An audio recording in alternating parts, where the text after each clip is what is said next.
Hello guys and welcome back to HudRod Automotive, where you join me again with the Mini. Now you wouldn't have seen this probably for a couple of weeks now because I was away on holiday in Spain, so you might have seen the BMW 330D review or some bits on that. The BMW's actually over there. But today I need to get this back on the road because the ULEZ expansion is coming and I need to drive this car for that. So we've got the Supercharger here, which we need to do the Supercharger service on, and I need to get the new water pump I have on. Also, we now have another engine to go on this engine stand as well. So from another car which we are repairing. So really need to pick up the pace and get this Mini back together before I start. Well, I think we've already started forgetting how much we've already done. Here's the situation. We have the Supercharger laid out. We have a water pump in here and the Supercharger service. First thing I'm going to do though is disconnect that water pump. And the reason we're doing that is because very likely that noise is coming from the water pump. But we thought we'd eliminate that by just replacing it anyway while everything's out. It's a lot easier obviously to do that. Let's get this done.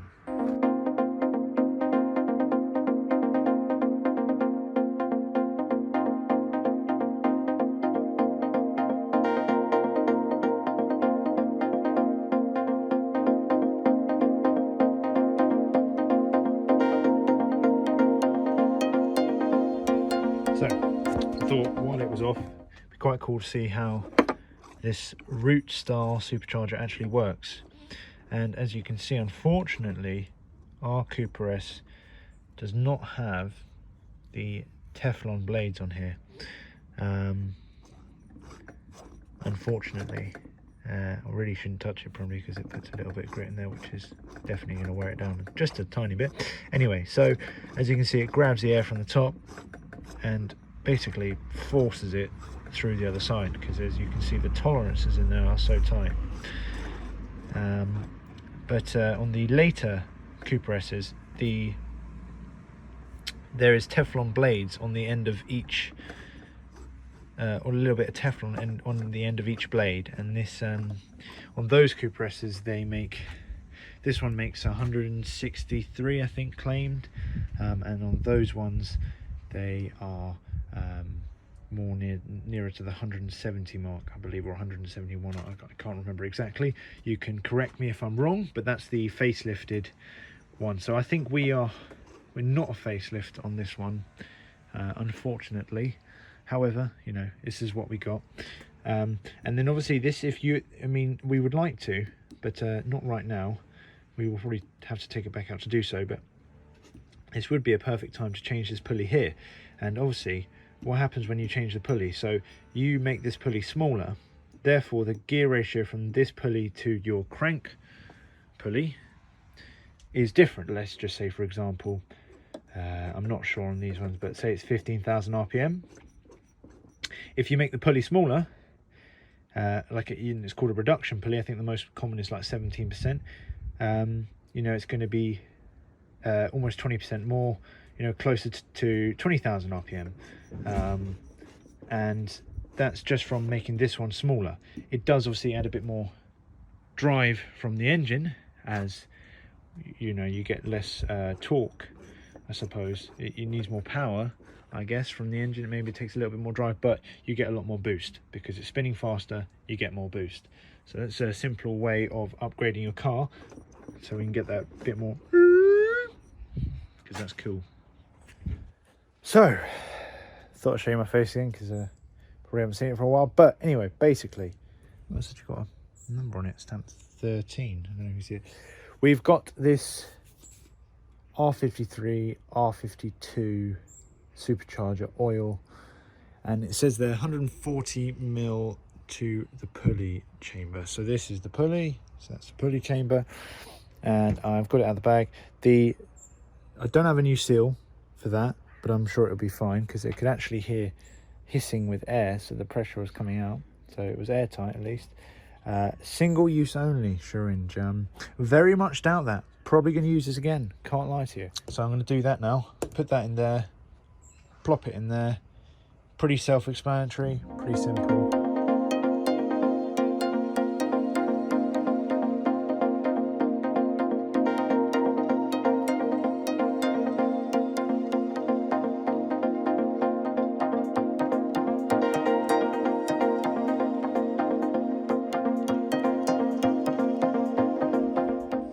So, all done on the Supercharger service. Just need to put on this new seal here, put some of the water pump, put the water pump back on, and put it all back together. But sounds good.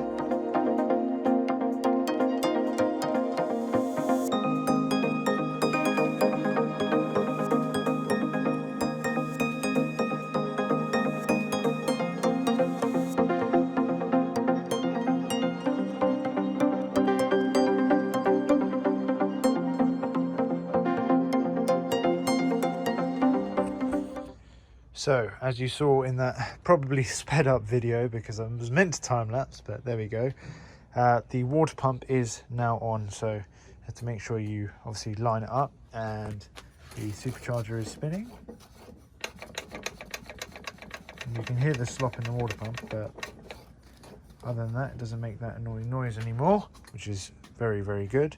And I managed to get the seals from the Mini Works kit, which are just a little bit nicer and thicker. And this went on way nicer than it came off. But I am hoping to get quite a bit further. So I've brought over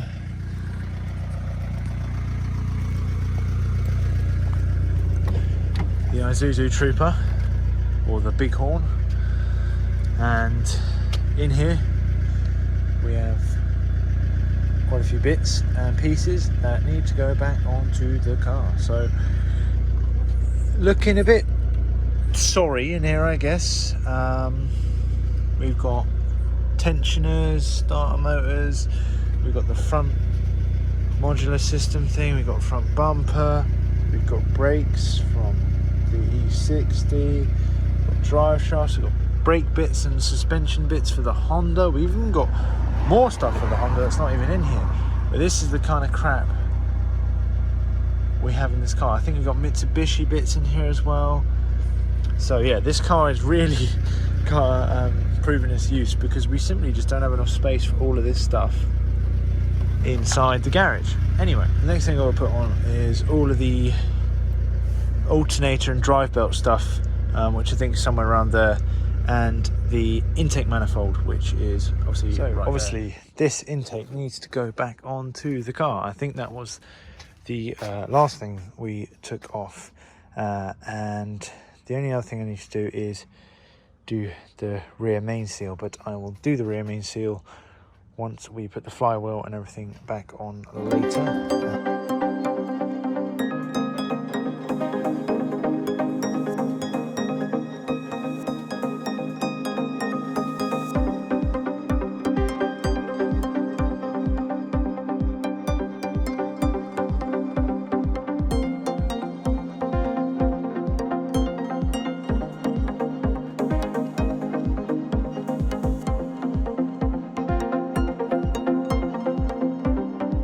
So here we are, the supercharger is now bolted to the engine, and that's where the dipstick has to go, which was confusing me a little bit. It makes it a little bit difficult to get the supercharger in, because you've got to also make sure that the water, I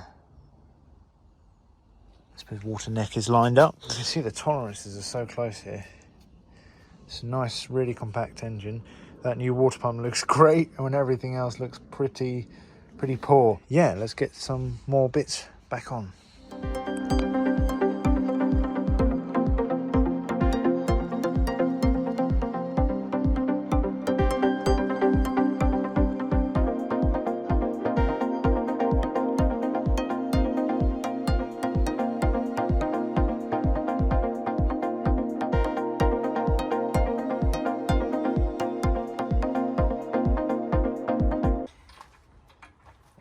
Introduce yourself, mate. You haven't been here the whole time. Yeah, no, so I'm finally back from work. for getting this rigged up. But basically we're just going to get it off, get it down on the floor so we can actually get the gearbox on. And then we will be Gucci.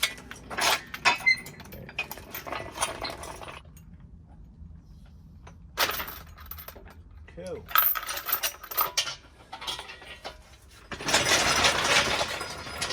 Voila! Mini engine on the floor. So, Where's the rear main?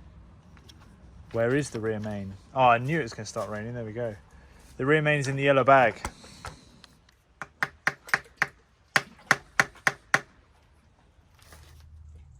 There we go. Whoa. Yeah, I just had to pry underneath that reinforced bit. Does the internet say you have to lube these up? Yeah, I think so. That's the hardest bit. Making sure it goes in straight. Can you try and...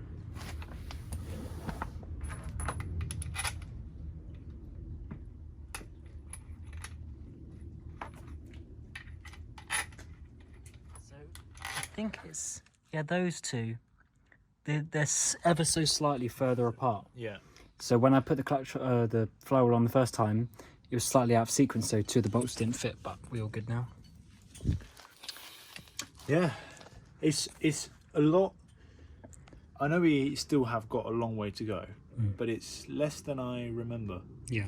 Less, I thought. I don't know. It's been apart so long. I was just daunting how much we had to do, but really, I'm surprised we're at this stage already. I thought this was miles away. Yeah. No, it wasn't really too bad because we just took it off. We took the gearbox out, and then we just started faffing around with the intake and the supercharger and whatnot. So. Yeah, let's get the gearbox on. I'm afraid it is going to be a little bit of nighttime filming, but you saw us take it off. Actually, should we just close out the video here? Our gearbox is going on, and then she'll back in, right? Yeah, so I can pretty much recap that on the next video on what we did and if we come across any problems. But...